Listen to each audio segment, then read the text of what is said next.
எல்லாருக்கும் வணக்கம். ஒரு 5 நிமிஷத்துக்கு முன்னாடி ஆண்ட்ரியா மேம் கேட்டாங்க, நீங்க எவ்வளவு நேரம் பேசுவீங்க? அது லாஸ்டா வரவங்க எல்லாருக்குமே அந்த ஒரு கரெக்டான இடத்துல மாட்டிக்கிறோம், வேற வழியும் இல்லை. வந்த எல்லாருக்குமே ரொம்ப ரொம்ப நன்றி. எங்க அழைப்பை ஏற்றுக்கிட்டு வந்த எங்க நண்பர்கள், ப்ரெஸ், மீடியா, டெலிவிஷன் நண்பர்கள், ஃபோட்டோகிராஃபர்ஸ், வீடியோகிராஃபர்ஸ் எல்லாருக்குமே ரொம்ப ரொம்ப நன்றி. லைட்டா பதட்டமா இருக்கு. ஏன்னா எப்பயுமே எந்த ஒரு ஸ்டேஜ் ஏறினாலும் டீம் எல்லாருமே என்னன்னா இங்கே இருப்பாங்க. ஸோ பக்கத்துலேயே ஆள் தொடங்கி இருக்காங்க அப்படின்னு ஒரு ஒன்று இருக்கும். இப்போ தனியாக ஏதோ ஏற்றி விட்ட மாதிரி ஒரு லைட்டாக பதட்டமா இருக்கு. நான் லைஃப்பில் நம்புகிற விஷயம் வந்து ஒரு விஷயம் ரொம்ப முக்கியமாக நம்புறது வந்து அன்னன்னைக்கு நாள் நல்லபடியாக போகணும், அன்னன்னைக்கு மிஷன் நல்லபடியாக முடிச்சு சந்தோஷமாக தூங்கினா போதும். அந்த குட்டி குட்டி விஷயங்கள் எல்லாமே சேர்த்து நம்ம போக வேண்டிய இடத்துக்கு நம்மளை கரெக்டாக கூட்டிகிட்டு போகும் அப்படின்ட்டு. அந்த மாதிரி இந்த நாளுக்கு நான் ரொம்ப ரொம்ப நன்றியோட இருப்பேன்னு நினைக்கிறேன். ஏன்னா ஃபர்ஸ்ட் ஆஃப் ஆல் நான் சரி எப்படி எல்லாரும் என்ன பேசுவாங்கன்னு தெரியலையே அப்படின்ற மாதிரி இருக்கும்போது இன்னைக்கு வந்து பேசி எங்கள் எல்லாரையும் ஃபர்ஸ்ட் ஆஃப் ஆல் சந்தோஷப்படுத்துங்க எல்லாருக்குமே ரொம்ப ரொம்ப நன்றி. எனக்கு இவ்வளோ ஹாப்பியாக நான் ஒரு ஆடியோ லான்ச்சு எனக்கு பர்சனலாக நான் பார்த்ததே இல்லை. ஸோ அதுக்கு ஃபர்ஸ்ட் ஆஃப் ஆல் ரொம்ப நன்றி. சேதோன்னு எனக்கு ரொம்ப நன்றி வந்ததுக்கு.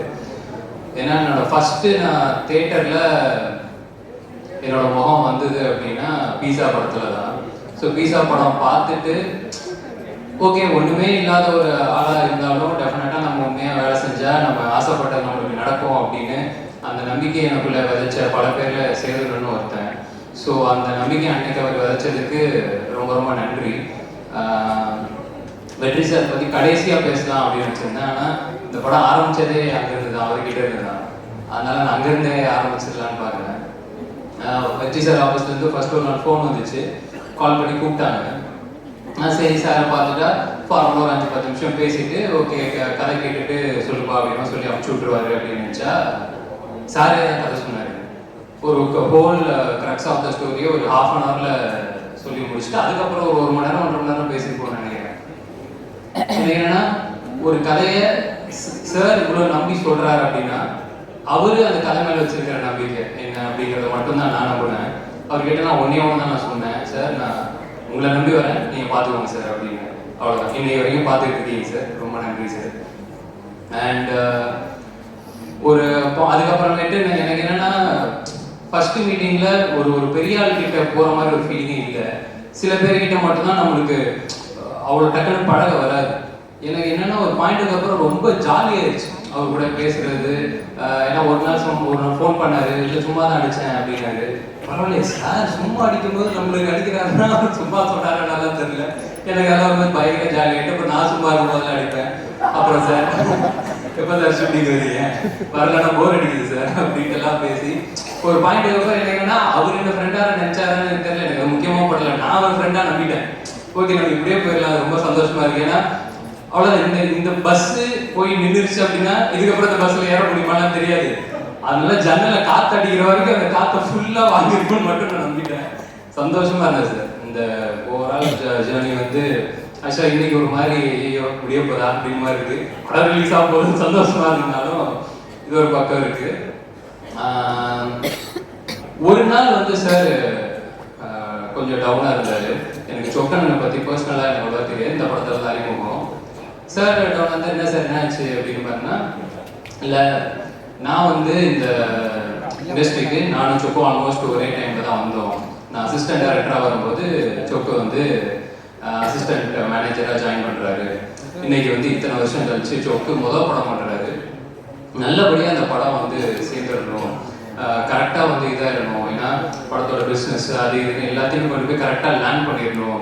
அது எல்லாமே ரொம்ப இதுவாக போயிட்டு இருக்குன்னு சொல்லி ரொம்ப குரூஷியலான ஒரு சுச்சுவேஷனை சொல்லிட்டு இருந்தாரு.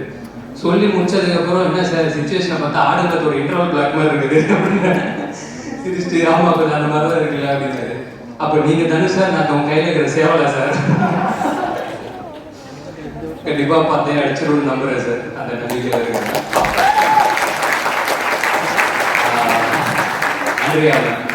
சேம் அதே தான். ஏன்னா ஃபர்ஸ்ட் ஆண்ட்ரியா மேம் கதை கேட்டு தான் அனுப்பியிருக்காங்க சார். அப்படி இருக்கும்போது அவங்களும் ஒரு கதை கேட்டு ஓகே பண்ணியிருக்காங்க அப்படின்னா எனக்கு மற்ற எல்லாத்தையுமே தாண்டி நான் இன்னும் அந்த மனுஷி படமோ இல்லை பிசாசுக்கோ நான் பார்க்கல மேம். ஆனால் நிறைய பேர் சொல்லி நான் கேட்டுட்டேன் அதில் எக்ஸ்ட்ரானரியாக பெர்ஃபார்ம் பண்ணியிருக்கீங்க அப்படின்னு. ஸோ எனக்கு என்னென்னா யாரோ ஒருத்தவங்க சொன்னாங்க, சாரி மிஸ் பண்ணிட்டு நினைக்கிறேன், இது எல்லாமே அதுக்கான ஆரம்ப புள்ளியாக இருக்கும்னு நான் நம்புகிறேன். ஸோ இதுக்கப்புறம் அது எல்லாமே பயங்கரமாக எல்லாமே ஒரு கூடி வரும்னு நம்புகிறேன். ரொம்ப ரொம்ப நன்றி. எல்லாரும் சொன்ன மாதிரி எங்கள் அண்ணன் முக்கியமான கற்றுக்கிட்டது ஒன்று தான், ஓட்ட காசு ப்ரொடியூசருக்கு வந்து சேரணும் அப்படின்னு. அந்த விதத்தில் உங்களுக்கும் சொக்கனுக்கும் எல்லாமே நல்லபடியாக வந்து அமைஞ்சுன்னு நான் கடவுளை வேண்டிக்கிறேன். அடுத்தது விக்ரம் டேரக்டர், இவ்வளோ நிறைய பேசுவாருன்னு தெரியும், இன்னைக்கு கரெக்டாக பேசிட்டீங்க. நான் இந்த ஸ்டேஜில் பேசுறத இது லைவ்லாம் போகுதுன்னு நினைக்கிறேன், யூடியூப்ல இதை சென்சார்லாம் பண்ண முடியாதுடா அப்படின்னு நினச்சிட்டு இருந்தேன். சூப்பர். என்னோட ஆசை இல்லாமல் ஒன்று தான் கண்ணன், படம் நல்லபடியாக போகணும், ஒரு பெரிய ஹீரோ உங்களுக்கு கால் பண்ணணும், இன்னும் பெரிய இடத்துக்கு நீங்கள் போகணும், அவ்வளோதான். மற்றபடி ஜி ப்ரோ பற்றி எனக்கு சொல்கிறதோட ஒன்றே ஒன்று கேட்கணும் அப்படின்னு ஒன்றும் இல்லை சார். எனக்கு இந்த ப்ரொமோஷன்ஸ்லாம் போயிட்டு இருக்கும்போது டைம் மேனேஜ்மெண்ட்லாம் எப்படி பண்ணுறீங்கன்னு என்னையவே கேட்டாங்க. எனக்கு என்னன்னா ஒரு வேலை தான் பார்க்குறோன்னு ஒரே ஒரு வேலை, அதை கரெக்டாக பண்ணி கொண்டு போய் சேர்க்கிறதே போராட்டமாக இருக்கிற இந்த காலத்தில் நடிக்கிறீங்க, பாட்டு பாடுறீங்க, பாட்டு போடுறீங்க, கான்சர்ட் வேற, எல்லாத்தையும் முடிச்சுட்டு தூங்குறீங்களா சார்? கரெக்டாக? Okay sir. உடம்ப பார்த்துக்கோங்க சார், பத்திரமா உடம்பு பார்த்துக்கோங்க. ஏன்னா இந்த ஆல்பம் டெஃபினட்டாக நீங்கள் சாருக்காக வந்துட்டு இருப்பீங்க. எனக்கு ரொம்ப ரொம்ப நம்மளுக்கு ஒரு ஒரு ஒரு சின்ன சின்ன ஆசை இருக்குல்ல சார், வாழ்க்கையில் இதெல்லாம் டிக் அடிச்சிடணும் அப்படின்ட்டு. ஜிவி சார் ஆல்பம்ல நான் நடிச்சிட்டேன் அப்படின்னு எனக்கு அதை நான் டிக் அடிச்சிட்டேன். அதுலேயே எனக்கு பயங்கர சந்தோஷம். எனக்கு என்னன்னா ப்ளஸ் அந்த சொன்னது உங்களுக்கு ஹிட் மிஷின் ஒரு பேர் வச்சிருக்காங்க தெரியுமா சார்?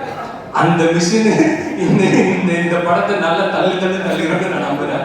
ஏன்னா எல்லா ஸ்டைல் ஆஃப் பாட்டும் இந்த படத்தில் அமைஞ்சது இன்னும் ஒரு ரொம்ப சந்தோஷமா பார்க்குறேன். அவர் எப்படி எல்லா ஜானரும் பண்ணணும், அது ஹிட்டு கொடுக்கறது சாதாரண விஷயம் கிடையாது. ஏன்னா இப்போ அமரன் அது ஒரு ஜானர்ல இருக்கும், இப்போ ரீசெண்டாக அந்த பராசக்தி சிங்கிள் ஆகட்டும், குட் பேட் அக்லி ஆகட்டும், ஒன்னொன்று வேற இதில் இருக்கும்போது எக்ஸ்டர்னரியாக அதெல்லாம் பெர்ஃபார்ம் பண்ணி எனக்கு என்ன இந்த படத்தில் எல்லா ஸ்டைலேருந்து ஒரு பாட்டு அமைஞ்சதே ரொம்ப சந்தோஷம் சார். ஓவராலாக இந்த ஆல்பம் வந்து டெஃபினட்டாக மக்களுக்கு இன்னும் நல்ல படத்துக்கு அப்புறம் போய் சேரும் நம்புகிறேன். என்னோட ஃபேவரட் இந்த கடைசி பாட்டு வெற்றி வீரனே அப்படின்ட்டு. சார் கிட்ட சார் இந்த பாட்டை எப்படியாவது விட்டுருக்கு சார், இந்த பாட்டு போதும் சார். ஏன்னா அந்த பாட்டு எனக்கு தெரிஞ்சு படம் வந்ததுக்கு அப்புறம் ஒரு ஹீரோ ஒரு வில்லன் எல்லாத்தையுமே தாண்டி ஒரு காமன் மேனுக்கான ஒரு பாட்டாக இருக்கும்னு நான் நம்புகிறேன். எல்லா காமன் மேனும் உண்மையாக உழைக்கிற எல்லாருக்குமே அந்த பாட்டு போய் சேரும்னு நான் நம்புகிறேன். So thank you so much sir இந்த ஆல்பம்காக. அண்ட் அசாத் மாஸ்டர், ரொம்ப ரொம்ப நன்றி மாஸ்டர். எந்த மாஸ்டர் கூட ஒர்க் பண்றதுனாலே கன்ஃபார்மா அசாத் மாஸ்டர் கூட ஒர்க் பண்ணி தீர்வேன்னு நான் சொல்லிட்டேன். அதாவது இது போதுன்றாருங்க, இது போதும் அப்படின்னு சொல்ற ஒரு மாஸ்டர் எனக்கு அவ்வளோ சந்தோஷமாயிடுச்சு எனக்கு. ஏன்னா எனக்கு அந்த லொக்கேஷன் போனதே சீரியல் ஷூட் பண்ண லொக்கேஷன், அந்த கண்ணுமொழி பாட்டுக்கு அந்த லொக்கேஷன் போயிட்டு எனக்கு மாஸ்டர் கூட ஒர்க் பண்ணது எனக்கு ரொம்ப ஹாப்பி மாஸ்டர். டெஃபினட்டாக நம்ம நிறைய ஒர்க் பண்ணலாம். ரொம்ப ரொம்ப நன்றி. முக்கியமாக சதீஷ் ஸ்டெப் கொடுத்ததுக்கு ரொம்ப ரொம்ப நன்றி மாஸ்டர். அண்ட் ஆர்டி சார், நான் ஃபஸ்ட்டு ஒர்க் பண்ணுற ஒரு சீனியர் டிஓபி சார். எனக்கு எல்லாமே ஒரு மாதிரி ஃப்ரெண்ட்ஸு அப்படியே அந்த மாதிரி அமைச்சிட்டாங்க. எனக்கு என்னென்னா ஒரு ஃபஸ்ட்டு படம் விக்கர்ணன், இப்போ தான் நம்ம வந்துகிட்டு இருக்கோம். ஒரு எல்லாத்தையுமே கரெக்டாக பார்த்துக்கிற நல்லபடியாக அதை ஹேண்டில் பண்ணுற ஒரு ஆள் வந்து தேவை. ரொம்ப சூப்பராக பார்த்துக்கிட்டு எனக்கு இன்னைக்கு படம் பார்க்கும்போது ட்ரெய்லர் பார்க்கும்போது அந்த நல்ல ஒரு ஃபீலிங் இருந்துச்சு சார். ரொம்ப ரொம்ப நன்றி சார். எல்லாத்தையுமே டோட்டலாக காப்பாற்றி கொடுத்துட்டீங்க. தேங்க்யூ. அண்ட் ருஹானி, ரொம்ப ரொம்ப நன்றி. So happy to work with you. டெஃபினட்டாக உங்களுக்கும் நிறைய வாய்ப்பு வரணும்னு நான் வேண்டிக்கிறேன். தானு சார், கதிரேஷ் சார், ரொம்ப நன்றி சார், வந்ததுக்கு ரொம்ப நன்றி.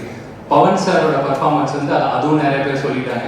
டெஃபினட்டாக படம் முடிச்சு எல்லாரும் வரும்போது பவன் சார் பர்ஃபார்மன்ஸும் சரி, தலைவர் ரெட்டின பர்ஃபார்மன்ஸும் சரி கண்ணுக்குள்ளேயே நிற்கும்னு நான் நம்புகிறேன். அதனால இப்போதைக்கு ஒரு இன்சைட் ஜோக்காக அதை நாங்கள் கூட சிரிச்சுக்கலாம். படத்துக்கு அப்புறம் நீங்களும் சந்தோஷமா இருப்பீங்க அப்படின்னு நம்புகிறேன். மற்றபடி வேலை பார்த்த எல்லாருக்குமே ரொம்ப ரொம்ப நன்றி. யாரையாவது மிஸ் பண்ணிட்டா மட்டும் மன்னிச்சுக்கோங்க. வினோத் தலைவா, ரொம்ப நன்றி தலைவா. எனக்கு வினோத் கூட ரமேஷ் அண்ணன் கூட ஒர்க் பண்ணது ரொம்ப ரொம்ப நன்றி. குட் நைட்டு, டூரிஸ்ட் அப்படியெல்லாம் நடிச்சிருப்பாப்புல. உங்களுக்கு ஷூட்டிங் வர முடியலன்னு நினைக்கிறேன். அண்ட் கடைசியாக என் அண்ணன் நேசன் அண்ணன், அதாவது இப்போ ரீசெண்டாக அந்த கிஸ் படத்தோட ப்ரொமோஷனில் ஒரு டெம்ப்ளேட் ஒன்று பயங்கரமாக இதாச்சு.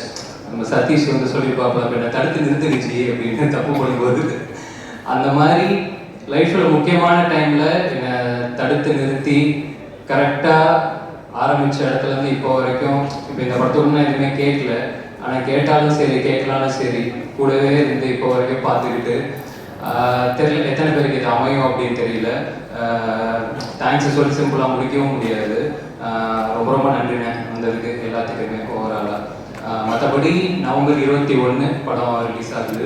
அர்ச்சனாக்கா வந்து நாங்கள் டாக்டரில் அசிஸ்டன்ட் டேரக்டராக ஒர்க் பண்ணிட்டு இருக்கும்போது அப்போ தான் இன்னும் நல்ல பழக்கம். எனக்கு என்னன்னா ஆஸ் அ பர்ஃபார்மராக அண்ணன் சொன்ன மாதிரி அர்ச்சனாக்கா நம்ம எந்த ஃபீடுமே கொடுக்க தேவை, அவங்க கொடுத்துட்டு அவங்க வேலையை சூப்பராக பார்த்துப்பாங்க அப்படின்ட்டு.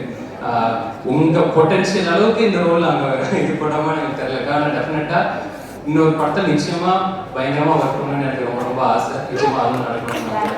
மற்றபடி அவ்வளோதாங்க. வந்தவங்களுக்கு திருப்பி ரொம்ப ரொம்ப நன்றி. 21 படம் ரிலீஸ் ஆகுது. எல்லாரையும் சந்தோஷப்படுத்தும். ரொம்ப திருப்திகரமாக பார்த்துட்டு எல்லாரும் வீட்டுக்கு போவீங்க நம்புகிறேன். பார்த்துட்டு எப்படி இருக்குன்னு சொல்லுவேன். எப்போ போல கூப்பிடுறேன்.